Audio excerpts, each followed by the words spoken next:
about Latinos, because America is becoming progressively more Latino. And we're graduating students who don't have a clue about Latinos, but yet they're expected to go out and perform and excel in their respective field, not knowing the first thing about people with whom they may be working or whom they may be working for. And so the cultural competence that we need to be productive citizens and live in a civil society is being denied us for the lack of courses during our undergraduate years. And so this program focuses on that as well.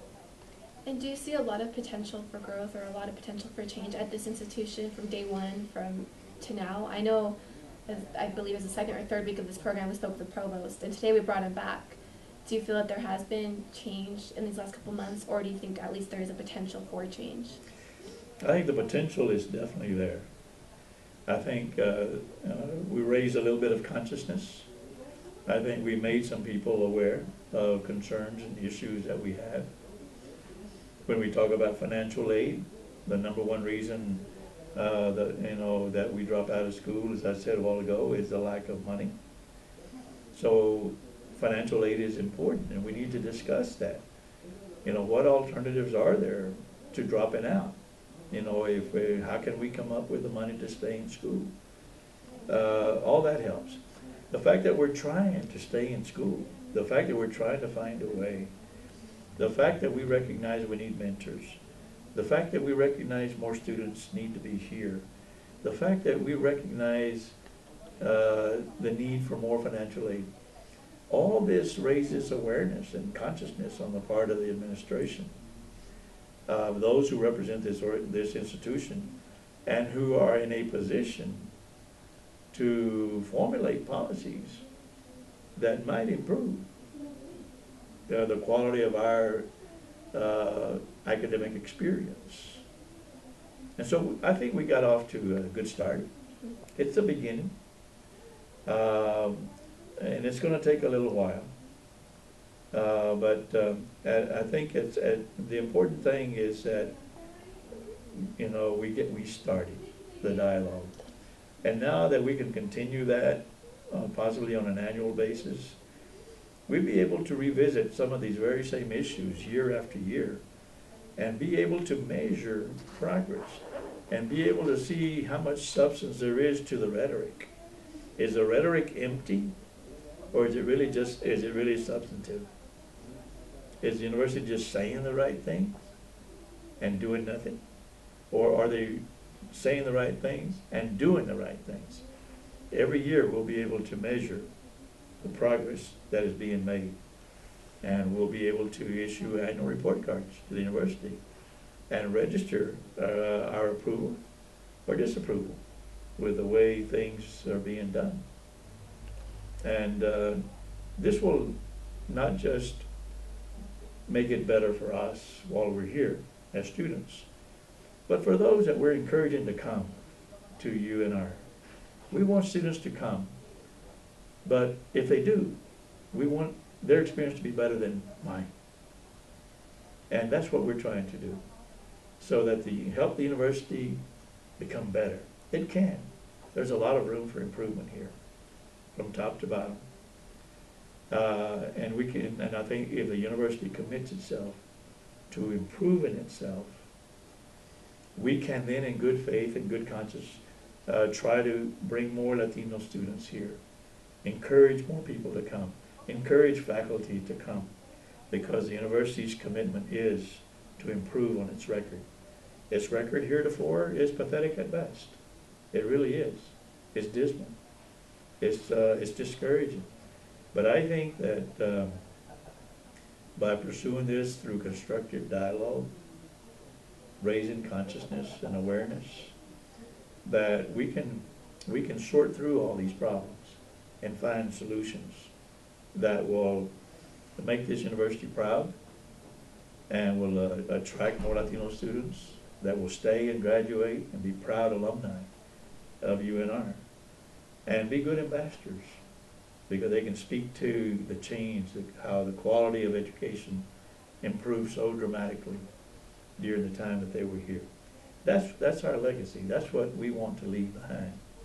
And UNR is not being singled out. We encourage universities throughout the country to do this. But it takes student organizations to want to do it, so that we can then go to the university and say, students want this, so that it is not Juan Andrade, that it is not the United States Hispanic Leadership Institute who is asking you to do this. If we do ask you, it's on behalf of students who want it. So we need students who want to do this, and organizations who want to have a program like this on their campus. It very easily works into their schedules. We meet once a week, 2.5, 3-hour sessions, and we have constructive dialogue with people, with very important people who can really make a difference. And if we impress upon them the importance for change, that over time, in due time, that'll happen. I have seen it happen over the years, where universities have just moved 180 degrees from where they were to a whole new future, a totally different university, embraced by everyone, by students from all ethnic and racial backgrounds, making everyone equally proud, and feeling that their undergraduate years were enriched by the diversity that they saw on campus, among students, in courses, among faculty, among staff, administrators, that the university begins to look more like the nation, and reflects that, And I think that generally people feel very much better about it when that happens. And now outside of the classroom, you've been pretty vocal about progress as well. I know last week you spoke to a crowd here at the university about the economic and political implications the Latino community has on the U.S. and will continue to have in the future. And just in this past class, our very last class, you briefly talked about the Vitter Amendment. Did you want to touch on that again, just for our audience? Well, the Vitter-Bennett Amendment has been introduced in the Senate that would add a question to the census form, the questionnaire that is supposed to be mailed to households throughout the country in April of next year. And it's set to go, but this amendment would add a question. And it's not just a matter of adding one question and the problems that would create from a logistical standpoint, complying with the law, the technology, the software, the printing, the waste of money, $7.7 billion that has already been invested in this. But it would add a question that would make people more inclined to not answer the census, which would effectively deprive us of the real purpose for the census. The Constitution calls for a census every 10 years, that there be an enumeration of all persons in the United States, all persons. That report needs to be submitted to the President, by the first of the year of 2011, based on the census that's taken on in 2010. But this question would ask people, what is your immigrant status? This would probably drive a lot of people away from responding to the census. Even without that question, a lot of people are not going to answer the census. They just don't want to respond. That's not peculiar to any ethnic or racial group. That happens across the board.